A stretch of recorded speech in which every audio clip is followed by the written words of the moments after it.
Hello students, BCom part 1 में ABSD paper second business statistics में आप सभी का हार्दिक स्वागत है। कलेक्शन ऑफ डेटा को कंटिन्यू करते हुए आज हम प्राइमरी डेटा कलेक्शन की जो शेष रीतियाँ हमारी बच गई थी उन्हें हम डिस्कस कर रहे हैं। आज हम जिस रीति को डिस्कस करने जा रहे हैं वो है प्रगणकों द्वारा अनुसूचियों को भरकर सूचना की प्राप्ति करना। Information through schedules to be filled in by enumerators. देखो, इस रीति में अनुसंधान के विभिन्न पहलुओं को ध्यान में रखते हुए अनुसूचियाँ शेड्यूल्स तैयार की जाती हैं। इन अनुसूचियों को प्रत्यक्ष रूप से सूचकों के पास नहीं भेजा जाता, वरन अनुसंधानकर्ता अनुसंधान के क्षेत्र को अनेक भागों में विभाजित करके प्रत्येक भाग के लिए एन्यूमरेटर्स जो है वो नियुक्त करता है, प्रगणक जो है वो नियुक्त करता है, जो घर घर जाकर सूचकों से पूछताछ करके स्वयं अनुसूचियों को भरते हैं। यानी कि जिनसे सूचना प्राप्त करनी है उनसे पूछ के वे एन्यूमरेटर्स जो होते हैं, जो प्रगणक होते हैं, वो ये सूचना उसमें फिल करते हैं। इस रीति में समंग संकरण की जो सफलता है वो प्रगणकों पर ही निर्भर करती है। यदि वो परिश्रमी हैं, ईमानदार हैं, शिक्षित हैं, धैर्यवान हैं, कार्यकुशल हैं, उनमें बोलने की चतुराई है, तो वो इस रीति के माध्यम से जिससे सूचना प्राप्त कर रहे हैं उससे आवश्यक सभी सूचनाएं आसानी से प्राप्त कर सकते हैं। तो यहाँ जो सबसे इम्पॉर्टेंट चीज़ इस विधि में आती है वो ये है कि जो एन्यूमरेटर्स हैं उन्हें सूचकों के रहन सहन, उनकी भाषा, उनकी पसंद नापसंद, उनके रीति रिवाज, उनके कल्चर, उन सब की जानकारी उसे होनी चाहिए ताकि वो विश्वसनीयता पूर्वक उनसे सूचना एकत्रित कर सके। इस विधि के भी जैसे हमने सब में देखा कुछ गुण हैं, कुछ दोष हैं। तो इसके गुण में हम सबसे पहले लेते हैं कि ये जो विधि है वो विस्तृत क्षेत्र में उपयुक्त रहती है। इस रीति में तथ्य संग्रहित करने वाले प्रगणक प्रशिक्षित एवं इस कार्य में दक्ष होते हैं, अतः संग्रहित समंक जो है उनमें शुद्धता की जो है उम्मीद की जाती है, आशा की जाती है। साथ ही साथ प्रगणकों द्वारा सूचकों से प्रत्यक्ष व्यक्तिगत संपर्क रहता है, जिससे जटिल प्रश्नों के भी शुद्ध उत्तर प्राप्त हो सकते हैं। ये विधि निष्पक्ष होती है, अनबायस्ड होती है। समंक प्रशिक्षित व दक्ष प्रगणकों द्वारा एकत्रित किए जाते हैं, जिनमें पक्षपात के प्रभाव का डर कम हो जाता है। इस रीति से विस्तृत सूचना प्राप्त की जा सकती है। प्रगणक अशिक्षित व्यक्तियों से भी सूचना प्राप्त कर सकते हैं, क्योंकि मैंने अभी आपको एक चीज़ बताई स्टूडेंट्स कि अगर हमारा एन्यूमरेटर जो है वो परिश्रमी है, मेहनती है, एफिशिएंट है, लिटरेट है, उसमें पेशेंस है, अगर वो ऑनेस्ट है अपने कार्य के प्रति, यदि उसको बोलने की स्किल आती है तो वो सूचकों से वो सारी सूचना एकत्रित कर सकता है जो कि अनुसंधानकर्ता के लिए आवश्यक है। अब इस रीति की कुछ सीमाएं, कुछ दोष भी हैं। सबसे पहली, अधिक समय व अधिक खर्चीली, मतलब इसमें धन और समय दोनों क्या होते हैं, खर्च होते हैं, ज़्यादा खर्च होते हैं। समय भी ज़्यादा लग जाता है, धन भी ज़्यादा लग जाता है। संगठन में कठिनाई आती है। इस रीति में समंक संग्रहण व प्रशिक्षण के सुदृढ़ संगठन की आवश्यकता होती है। अब यदि प्रगणक अनुसंधान के संबंध में एक पक्षीय विचार रखते हैं तो संग्रहित जो समंक हैं उनमें प्रगणकों के विचार का काफ़ी समावेश उसमें हो जाता है, क्योंकि उसके पर्सनल जो उसका अपनी सोच होती है वो भी उन आंकड़ों में समाहित हो जाती है। अब यहाँ भी हम इसके गुण और दोष देखने के बाद ये जो विधि है हमारी information through schedules to be filled in by enumerators, इसको भी हम क्या कर सकते हैं, कुछ सावधानियां रख के अनुसंधानकर्ता इनको दूर कर सकता है। जैसे कि प्रगणकों को पर्याप्त प्रशिक्षण दे दिया जाए। जो प्रश्नावली वो ले जा रहे हैं सूचकों से सूचना लेने के लिए, अनुसंधानकर्ता उसकी पूरी जांच कर ले। प्रश्न सरल हों, कम हों और स्पष्ट हों, जो कि सूचना देने वाले को समझ में आ सके। प्रगणक जिसको वो भेज रहा है सूचना एकत्रित करने के लिए वो व्यवहार कुशल हो, परिश्रमी हो, बोलने में उसे एक चतुराई हो, शिक्षित हो, ईमानदार हो, कार्य के प्रति डिवोटेड हो। प्रगणकों के कार्य का उचित निरीक्षण समय समय पर अनुसंधान यदि करता रहता है, उनका मार्गदर्शन करता रहता है, तो भी ये जो दोष हैं वो दूर हो जाते हैं। और प्रगणक ऐसे लिए जाएं जिनको स्थानीय भाषा का, बोलचाल का, रहन सहन का और सूचकों का जो जिनसे इन्फॉर्मेशन लेनी है उनके बारे में यदि उसे जानकारी है तो वो अधिक अच्छे तरीके से आंकड़ों का संकलन कर सकता है।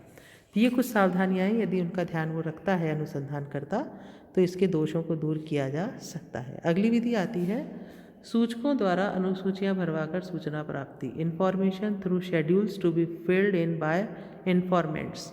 देखो, इससे पहली विधि जो हमने पढ़ी उसमें सूचनाएं एन्यूमरेटर जो थे, प्रगणक जो थे वो भर रहे थे। यहाँ जो सूचना दे रहे हैं इन्फॉर्मेंट्स जो हैं वो खुद इसमें क्या कर रहे हैं, सूचना भर रहे हैं। तो दोनों में अंतर हुआ। तो इस रीति में सर्वप्रथम अनुसंधानकर्ता अनुसंधान के उद्देश्य को ध्यान में रखकर क्या करता है, संबंधित प्रश्नों की एक अनुसूची, जिसको प्रश्नावली भी कह सकते हैं, वो तैयार करता है और फिर उस अनुसूची की अनेक प्रतियां तैयार करके वो बाय पोस्ट, डाक द्वारा सूचना देने वाले व्यक्तियों के पास भिजवा देता है, जो उसको भरकर वापस अनुसंधानकर्ता को लौटा देते हैं। तो सूचकों का विश्वास प्राप्त करने के लिए ये भी ज़रूरी होता है कि उनसे प्राप्त होने वाली सूचनाओं को अनुसंधानकर्ता गुप्त रखने का उन्हें आश्वासन दे, उनको एश्योर करे कि वो जो सूचनाएं भेज रहे हैं वो उसी तक रहेगी। साधारणतः अनुसंधानकर्ता प्रश्नावली के साथ एक अनुरोध पत्र भी संलग्न करता है जिसमें जांच का उद्देश्य स्पष्ट कर दिया जाता है। यह रीति वहाँ उपयुक्त रहती है जहाँ जनता लिटरेट हो, पढ़ी लिखी हो, ताकि वो खुद ही उस क्वेश्चनियर को समझ के उसको भर सके। जहाँ बाज़ार का सर्वेक्षण करना हो, जहाँ कस्टमर्स की या जो बाज़ार में उपभोक्ता हैं उनकी रुचियों पर जानकारी प्राप्त करनी हो, वहाँ ये विधि उपयुक्त रहती है। अब इस विधि के क्या गुण हैं? देखो, इस मेथड को व्यापक क्षेत्र में लागू किया जा सकता है क्योंकि इसमें खर्चा कम आएगा, साथ ही साथ जो इन्वेस्टिगेशन करने वाला व्यक्ति जो अनुसंधान करता है वो क्या करता है, प्रश्नावली को इन्फॉर्मेंट के पास भिजवा देता है, तो स्वयं इसमें भर के भेजता है। तो व्यापक क्षेत्र में वित्तीयता के साथ, मौलिकता के साथ वो इनको भरवा के मंगवा सकता है। सस्ती होने के कारण इस रीति में अनुसंधान का क्षेत्र आवश्यकता अनुसार बढ़ाया भी जा सकता है अथवा समग्र में से बड़ा प्रतिदर्श भी लिया जा सकता है। प्रश्नावली में सूचनाएं स्वयं सूचक भरते हैं, इन्फॉर्मेंट्स भरते हैं, अतः संग्रहित समंक व इनसे प्राप्त परिणाम अनुसंधानकर्ता को उसमें अशुद्धि होने की संभावना कम रहती है। अब इसके कुछ दोष हैं। सूचकों में रुचि का अभाव, यदि इन्फॉर्मेंट का मन नहीं है उसे भरने का या उसे आलस आ रहा है, उसको स्वयं को ही भरना है, भरने की इच्छा नहीं है, तो कई बार क्या होता है, ये भर के वापस अनुसंधानकर्ता के पास आती ही नहीं है।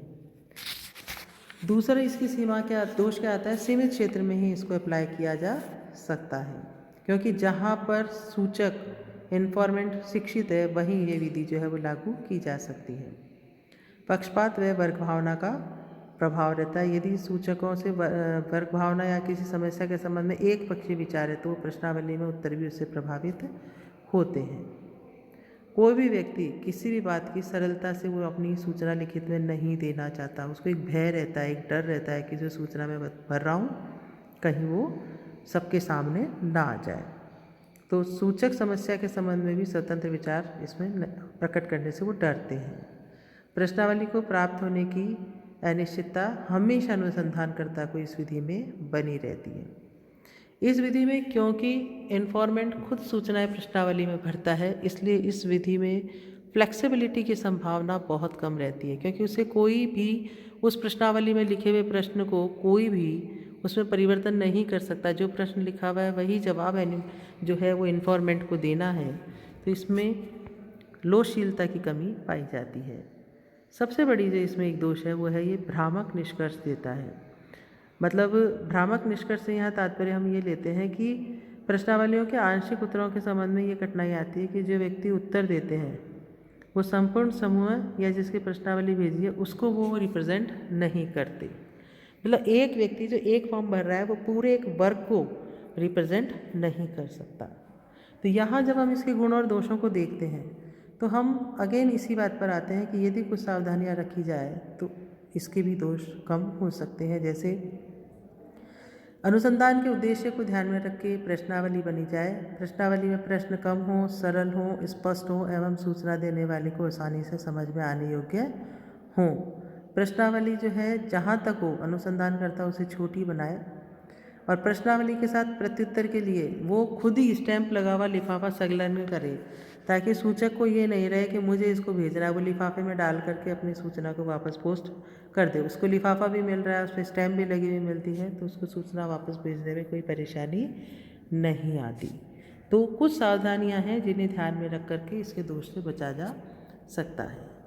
अब हम यहाँ डिस्कस कर रहे हैं कि हमने इतनी विधियाँ देखी, इसकी 5-5 रीतियाँ हमने इसकी पढ़ी, और हमने उसके बाद ये निष्कर्ष निकाला कि अनुसंधानकर्ता को कौन सी रीति का चयन करना चाहिए।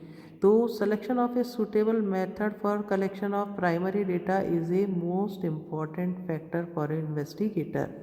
एक अनुसंधानकर्ता के लिए बहुत बड़ा तत्व है कि वो किस विधि का चयन कर प्राथमिक सबूतों का एकत्रीकरण या संग्रहण करे। तो देखो कुछ बिंदु हैं जिन्हें वो ध्यान में रख सकता है कि अनुसंधान की प्रकृति कैसी है, उसके अनुसंधान का नेचर कैसा है, उसके हिसाब से वो विधि का चयन कर सकता है। अनुसंधान का उद्देश्य और क्षेत्र कितना व्यापक है, अर्थात विस्तृत यदि सूचना संग्रहित करनी है तो अनुसंधान का क्षेत्र सीमित है तो उसे व्यक्तिगत अनुसंधान रीति काम में वो ला सकता है। तो कहने का तात्पर्य ये है कि यदि जैसा उसका उद्देश्य है अनुसंधान का, जैसा उसका क्षेत्र है अनुसंधान का, उसके अकॉर्डिंग वो रीति का चयन कर सकता है। वित्तीय साधन उसके पास कितने उपलब्ध हैं, उसके अकॉर्डिंग भी वो विधि का चयन कर सकता है, क्योंकि जो खर्चीली रीतियाँ हैं उन्हें फिर वो नहीं अपनाए, जिसमें डाक द्वारा भेजना है या प्रगणक रखने हैं, ऐसी विधियों का वो चयन ना करे। लेवल ऑफ एक्यूरेसी उसे कितना रखना है, शुद्धता का स्तर कितना रखना है, शुद्धता कितनी चाहिए अपनी रिसर्च में, उसको ध्यान में रखते हुए वो कोई भी इसमें से रीति का चयन कर सकता है। उसके अनुसंधान को कितना समय दे सकता है, उस अवेलेबल टाइम को ध्यान में रखते हुए वो रीति का चयन कर सकता है। कुछ अन्य परिस्थितियाँ भी होती हैं जिसमें अगर मान लीजिए उसको किसी पर्टिकुलर उद्देश्य के लिए सूचकों की योग्यता, रहन सहन, प्रगणकों के प्रशिक्षण की व्यवस्था, प्रश्नावली के निर्माण में छपनाने की व्यवस्था, अनुसंधान के क्षेत्र में राजनीतिक व सामाजिक परिस्थितियों का, कई बातों का उसे ध्यान में रखना पड़ता है जब वो एक उपयुक्त रीति का चयन करता है। तो अनुसंधानकर्ता के लिए बेसिकली उसे पता होता है कि जिस भी विषय के संबंध में वो अनुसंधान कर रहा है, रिसर्च कर रहा है, उसकी आवश्यकता, उसके क्षेत्र, उसके उद्देश्य के अकॉर्डिंग वो किस रीति का चयन उपरोक्त में से कर सकता है। तो अभी हमने जो स्टूडेंट्स प्रश्नावली और अनुसूची के माध्यम से जो हमने जानने की कोशिश करी, तो मैंने यहाँ आपको एक जो अच्छी प्रश्नावली है उसके कुछ गुण मैंने इसमें लिखे हैं, वो आप देखेंगे। प्रश्नों की संख्या कम होनी चाहिए, सरल व स्पष्ट प्रश्न होने चाहिए, संक्षिप्तता होनी चाहिए, छोटे प्रश्न होने चाहिए, प्रश्नों की प्रकृति है वो सामान्य होनी चाहिए, है ना, वो बहुत ज़्यादा कॉम्प्लिकेटेड नहीं हो। अगर वो इन्फॉर्मेंट के समझ में ही नहीं आएंगे तो वो जवाब ही नहीं दे पाएगा। कोशिश करनी चाहिए अनुसंधानकर्ता को कि ऐसे प्रश्न नहीं शामिल करें जो वर्जित प्रश्नों की श्रेणी में आते हों तथा सूचक उसका जवाब देने में खुद को असहज महसूस करे।